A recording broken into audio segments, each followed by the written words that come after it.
Welcome, ladies and gentlemen, to the life of Cat and Jeff, I guess, is what we're calling it right now. Yeah. Decided to do something different. Our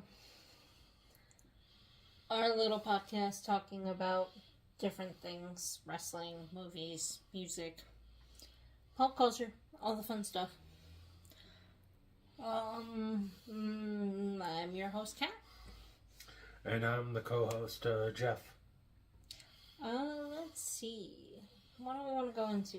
WrestleMania. Yeah, let's talk about WrestleMania. WrestleMania 41 was here in Las Vegas. Yep. We didn't go.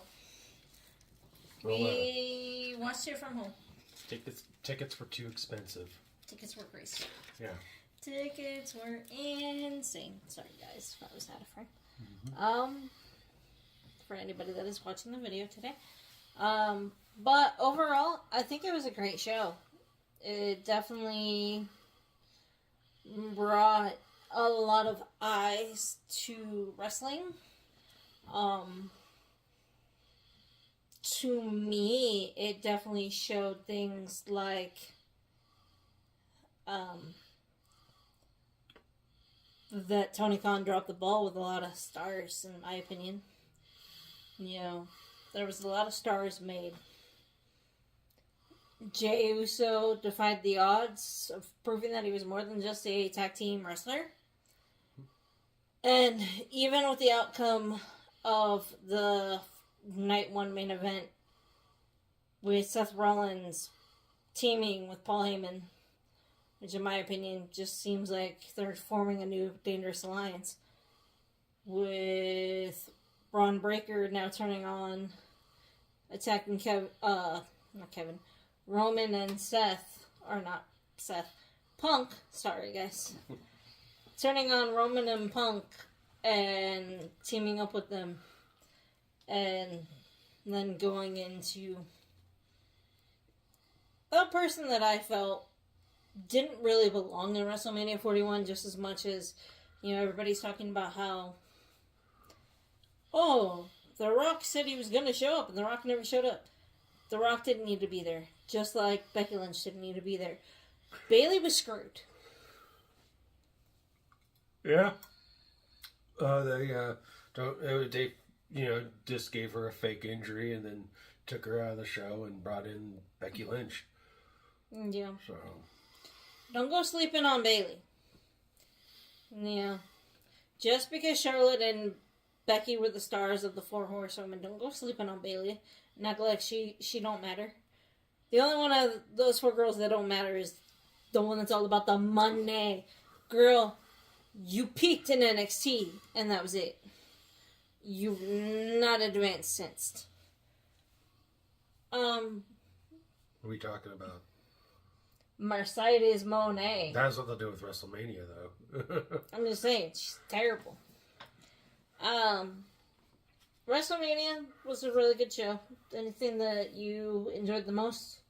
Oh, no, I liked it. I liked the whole pacing of the show. It went by fast. I liked all the matches. They didn't really bore me or anything. They were good. I just wish that the Night 2's match of Randy Orton and Joe Hendry was a little long than just a squash match. I get why it happened, and I don't even view it as a squash match. You know, most fans do feel that opinion. I feel like it was a whole thing of Randy was prepared for Kevin, and he was so angry over everything with Kevin, and then life happens, injuries happen, and Kevin got injured. And so Randy had to adapt.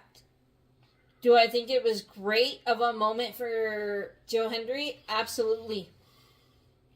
But I'm going to say this. Justice for Karrion Kross, because that's who it should have been. Mm-hmm. Karrion Kross is from Las Vegas, Nevada. He cut his teeth at Future Stars of Wrestling. Mm-hmm. It was with Impact as Killer Kross, and they underutilized him there too. You know, and the only part he had with this year's WrestleMania is him taking away Brass Knucks from, an influencer buddy of Logan Paul's. Yeah, Logan Paul's manager. And here's what's funny about that. Did y'all not notice the pop that Karrion Kross got when Karrion Kross got that? That tells you just how over that man is with the crowd. Well, that promo after, chef's kiss. Well, I'm just saying, people were booing on SmackDown on the Andre the Giant Memorial Battle Royal when he was eliminated. Very much so. Many people did not feel that Carmelo Hayes deserved to win that. Oh, no. I think he needs to go back to NXT. So what do you think of the Raw after Mania? Well, there was enough surprises as WrestleMania was. Rusev Day indeed. Yeah, Rusev Day. We had Becky Lynch turning heel. Not shocked. John Cena getting RKO'd. And also, which I didn't know. I think this was the first time I saw heel Julia from NXT. This was a night of turned faces. So, to me, you bring up a good point. The Becky turning on Lyra, giving Liv and Raquel the becoming 4-time tag team champions. Do you think that will hurt Lyra as the Intercontinental Champion, or help boost Lyra as a female on the roster? No, I think she's over. I don't know. That crowd turned on her real quick and cheered Becky when Becky beat the crap out of her. Okay, same with John Cena when people were cheering for him and booing Cody Rhodes. Because everybody wanted to see that record broken. And history. Yeah, because nobody likes Ric Flair right now. He's still, he's in his 70s and he's still a D-bag. So... Let's talk about an announcement that was made during WrestleMania.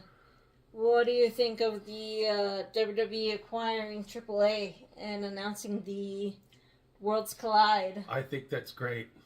Because most of our great cruiserweights, were from like AAA and other promotions like that. Question for you. How do you think that affects AEW? Oh, no, it will completely affect them. I think that, give it time or less time, that they will fold. They'll probably work more and more with CMLL, which is even worse. Yeah. Okay, I think it is AAA that does the Triple Mania? Yes. Okay, yeah. I knew that. I was just like going, is that what that is? I didn't know if it was CML or AAA. Nope, it was AAA. Question for you.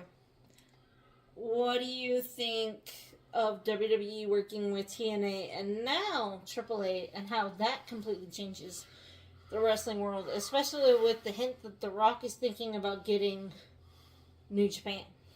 That is great. I mean, that's good for business, doing cross promotions. I mean, Vince used to do that back in the 90s with ECW. He used to do it in the 80s when he was acquiring promotions. Many people didn't realize that he worked with Memphis and was a heel in Memphis back in the 80s for Jerry Lawler. Yeah, so they could work on his Mr. McMahon character, which was the birth of the Attitude Era. So, yeah. What'd you think of tonight's NXT? It's good.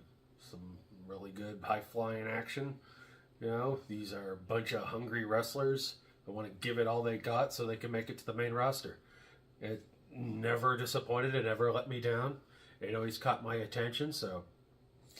NXT has shown why NXT became the third brand. And why I appreciate the fact that they're going back to the roots with Evolve on Tubi. So remember to watch that on Tubi on Wednesday nights. Mm-hmm. And to me, I've been watching a lot of the old NXT on YouTube, as YouTube's been playing the old episodes from 2014. And I'm like... Just old school WWF at the time. When they were called WWF, now they're WWE.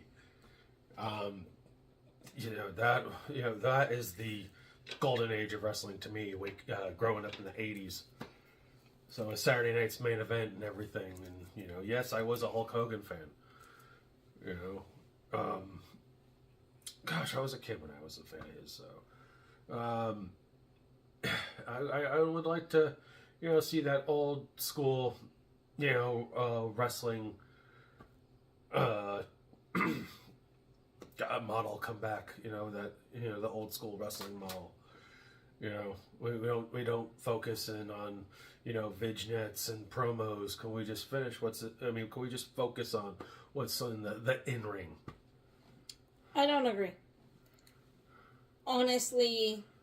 If you want that, then you can go focus on AEW that just goes... No, they... See what sticks. No, WWE's gotten a lot better with their wrestling. AEW is so thrown together, and people are like, it's so great, there's no writers. That's the problem. You have no build-up. No stories. Your only story right now is the Death Raiders, and that's the worst story there is. I'm sorry. This coming from a Shield fan, this coming from a Jon Moxley fan. Why?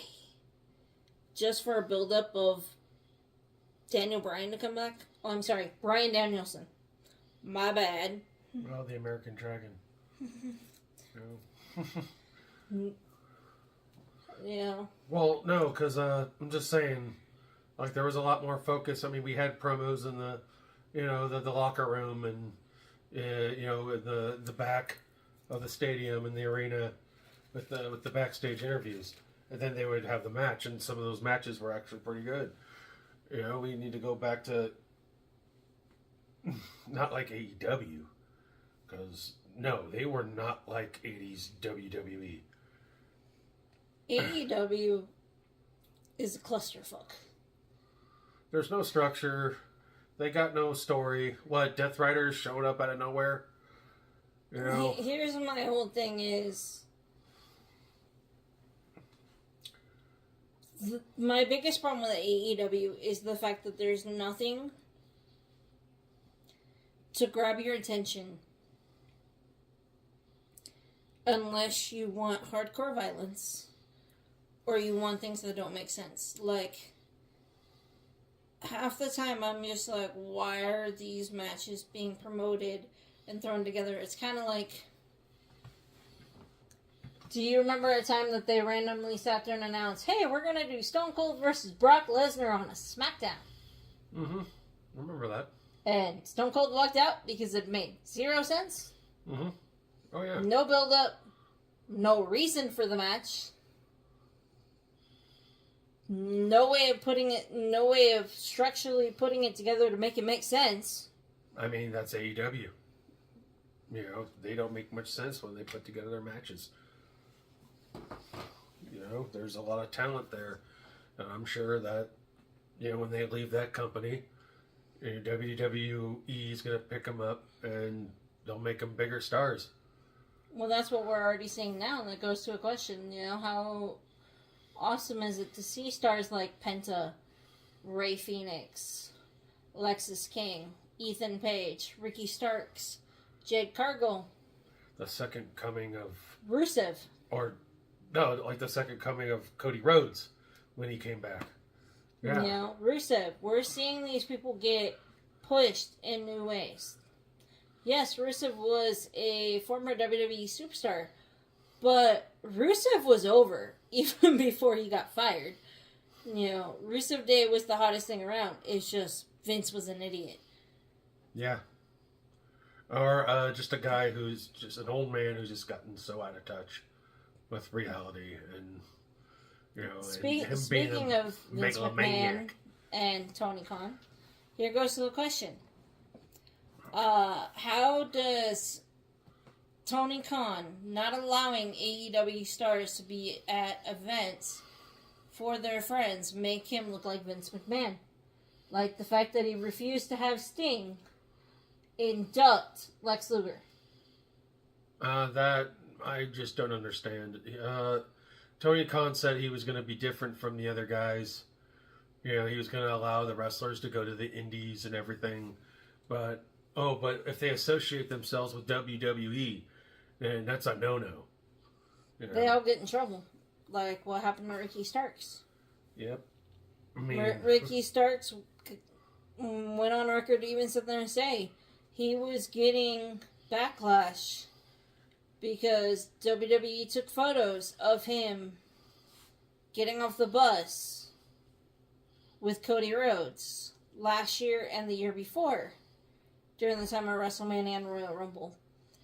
And they also tended to not use QT Marshall. Well, what else do I have to say about AEW? It's not going to last long. I get what the concept was, and I was excited for it. But even after, 6 years almost? Yeah, around there. I still don't see what has captured my attention. And I'm a lifelong wrestling fan. My entire family's been wrestling fans. It's all I've known my entire life. And so for me, I'm just like, what can you bring me to make me interested in watching this week in and week out? Well, they wanted to create, we were told that they wanted to create an alternative from WWE. You know, make it all. And that would have been great had you not focused on everything WWE. Yeah, but now WWE has evolved, and that has that nice little indie feel to it. Very much so, as they bring in indie stars. Mm-hmm. And they have a better, farming ground, compared to the other guys. Well, the Performance Center. So. Here's one for you, coming back to tying into WrestleMania. What are your thoughts on Charlotte trying to do Stephanie Valkyria's Devil's Kiss? I'm just wondering, I don't know if she's stealing her move or calling her out. Charlotte's got no butt. No. But then again, she doesn't also have her original face, so... Oh, yeah. She definitely did get some work done. And she's also... She's gotten more work done than she's had marriages. Yeah, she's beginning to be a female version of her dad. With all those divorces. So... Yeah, but I actually felt that she did put on a good match against Tiffany Stratton in WrestleMania 41. Despite, she did show some little bit of botches. But, Tiffany brought it. And Tiffany shined like the star that she has become. She didn't care about getting cut. She didn't care about chipping her tooth. Tiffany showed... heart and dedication there. One thing that was also talked about during the press conference, and he also mentioned her in the Hall of Fame speech, China going into the Hall of Fame. Now, that has been a long controversy, and people have always thought about it, that Hunter never wanted her in the Hall of Fame. And that's not the case at all. She belongs in the Hall of Fame. There's many women that belong in the Hall of Fame.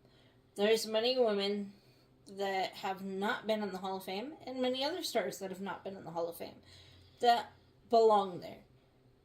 Well, Triple H was saying that he was just waiting for the right time.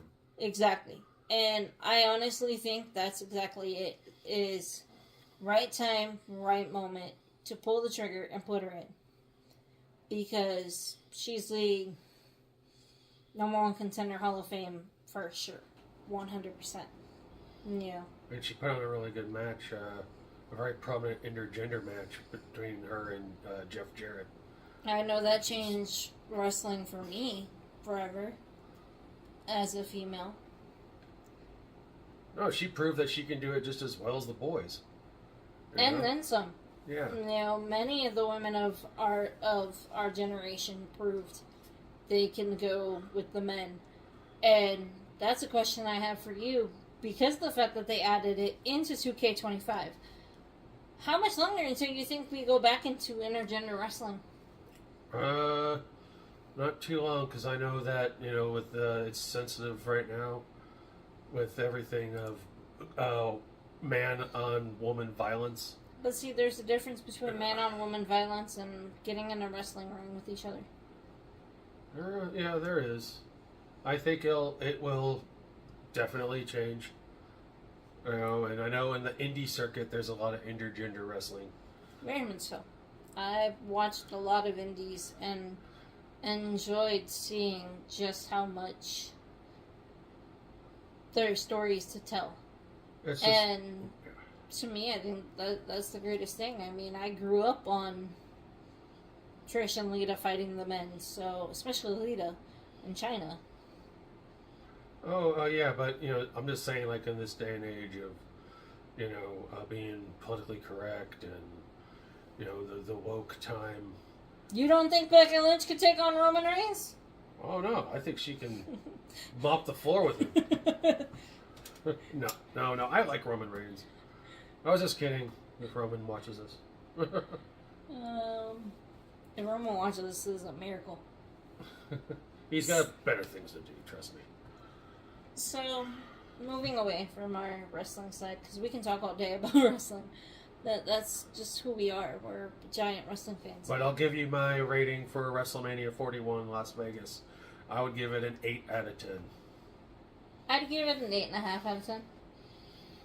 There were some solid matches and some solid, in-betweeners, the vignettes and promos and the returns and surprises. I can't wait to see what happens on SmackDown. And who is this mystery person returning on SmackDown? And could it be an ex-AEW star? Well, an ex-WWE guy who went to AEW, now he's ex-AEW. But I'm not going to say it because I don't know if anybody knows about it, so no spoilers. So you're just going to have to tune in at the time of this video. We shall see if it's truly that person. Alright, we're moving on. Yeah, we're going to move on and do a little segment of your movie reviews of some movies you watched. Okay, a while ago I did watch with my stepson, Aiden, and my wife, Kat. We went to go out and see a Minecraft movie.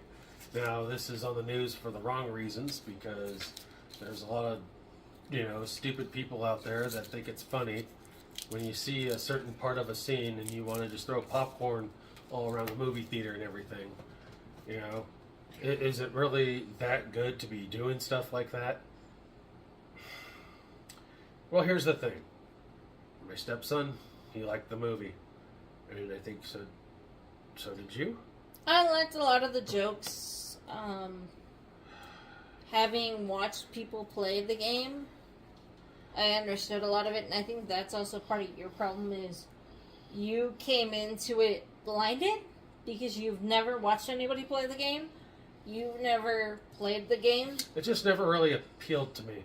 It looked like it was strictly for kids. Oh, it was definitely for kids, and Minecraft is a fun game for a lot of people. And the movie was funny. Definitely a movie that our son was able to enjoy and laugh at. I thought the most funny, most amusing character was Jason Momoa's character. He was the best. He wore a wardrobe that was a cross between Macho Man and the Ultimate Warrior. Yes. And with a little touch of Bret Hart because of his glasses. Oh, yeah. He just seemed like he was an old champion video gamer from the 80s, and he's kind of stuck in the 80s. That's the joke. And he does show some, like, naturally funny moments in it, and also, he's not the main star, it's Jack Black, Steve. Steve. And he's just He's Jack Black cosplaying Jack Black.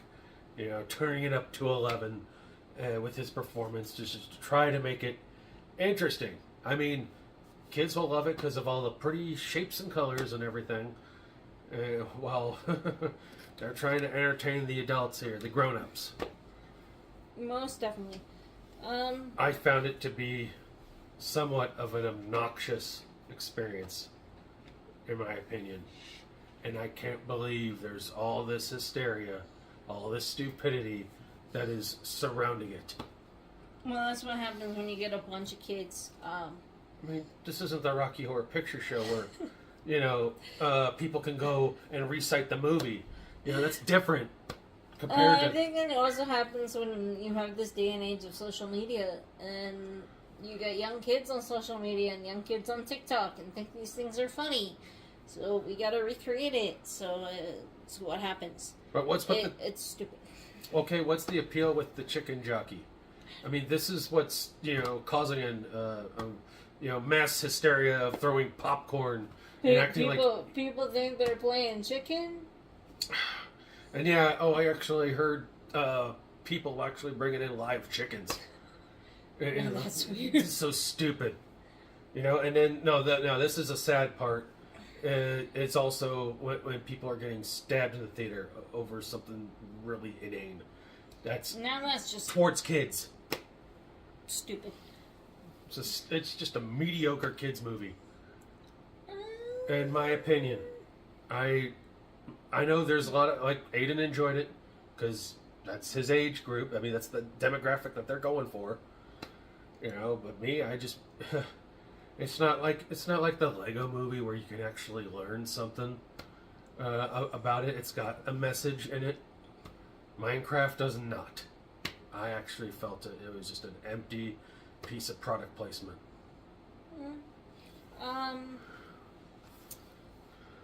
Another movie you watched today. Oh, that was I watched just weird. Companion.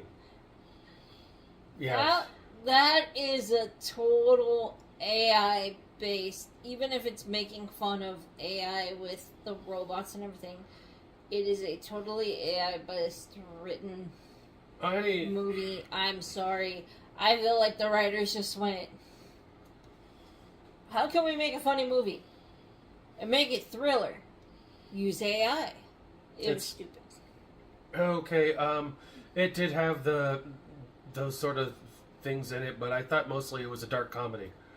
It was kind of, poking fun at AI just a bit, but you were also, you were rooting for, without saying any spoilers, because it was a different movie compared to what I saw in the trailer, which that's great. I didn't even see that coming. I can see the twists, the turns, the surprises. I remember saying to you, I thought it reminded me too much of Stepford Wives. Okay, yeah, Stepford Wives, Ex Machina, and a little touch of Terminator 2, because yes, there is something deadly that involves a person or a thing inside a policeman's uniform. It's like they took all those movies and went, how can we put it together? But I liked it. I thought it was fun. There were some, as a big time horror movie fan, there were actually some pretty, brutal kills in it. And it was also well acted. I think Jack Quaid, he's good at now playing these kind of characters. I'm not going to tell you what kind of character he is. You just got to go in kind of blindly to watch it, and trust me, you'll enjoy it a lot more. And I would also recommend, after seeing this, if you haven't seen Ex Machina, the original Stepford Wives from the 70s, not the remake with Nicole Kidman, no. And heck, maybe even Terminator 2. But Companion, please go see it. Or watch it anywhere that's streaming. Well, watch it, because, that's why it's streaming, because it wasn't in theaters that long. People would want to take their kids to go see Minecraft. Most definitely. I think so far that's it for this episode. Oh, we were going to talk about Twitch streaming. So we're going to get back into Twitch streamings. We both do stream on Twitch. Well, haven't in a while, but about to get back on. Under Real life cat technically. underscore Moonchild and The Bold One 82 underscore. And so we're doing all that, having all that fun, and enjoying the day. Yeah, let's hope that people can, want to enjoy themselves watching the Minecraft movie without the chicken jockey scene. Oh my God, you're going to continue going on about chicken jockeys. We were going to talk about TV shows, but we haven't been able to watch a whole lot of TV shows. We're getting ready to watch Sister Wives soon, so our next episode... Yeah, there's a lot of shows. We'll be catching up on shows that we watch. I haven't even watched the second season of Yellowstone yet. And the show's now ended. Yeah, I just finished watching an anime, The Devil May Cry. Devil May Cry, the anime series, based on the popular video game series. And that was pretty good. But besides the point, yeah, this whole thing that we're doing, we're just going to see what we can do here. We're just trying to find our rhythm and rhyme here. So sorry if this first episode is like all over the place. We're still figuring it out. And We're still trying. I just want to let you know I'm not that heavy either. I was joking. I hope don't call me Jack Black, please, because of how I look. Steve. You're crazy. But we're going to definitely get better at this. We're going to continue going. We have setups getting started and everything. So this will look even better than you guys seeing our light behind us and everything if you're watching this on video. We love you guys and hope everybody has a good time. We're still figuring out the name of this. The Life and Times of Kat and Jeff. For right now. Until we find something that grabs us, Alright, well, signing off. Peace, everybody. Rock on.